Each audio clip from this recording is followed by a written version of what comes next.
भारत में जब गर्म हवाएं चलती है तो उसे हम लोग लू कहते हैं। लू लू बह रहा है, लू चल रहा है।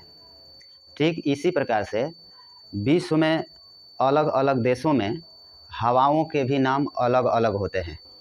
जैसे चिनूक, चिनूक ये हवा संयुक्त राज्य अमेरिका में बहती है।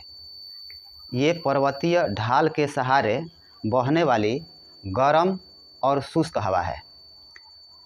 मतलब गर्म होती है और पूर्ण रूप से सूखी हुई रहती है, और ये पर्वतीय ढलान से बहती है। कहाँ पर? तो संयुक्त राज्य अमेरिका में।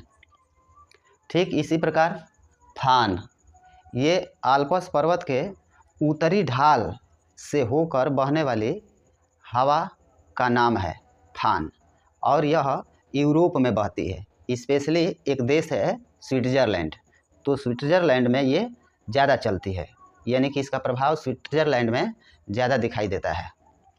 इसी प्रकार से इटली में बहने वाली हवा है जो शुष्क और गर्म होती है, इसको हम सिराको कहते हैं।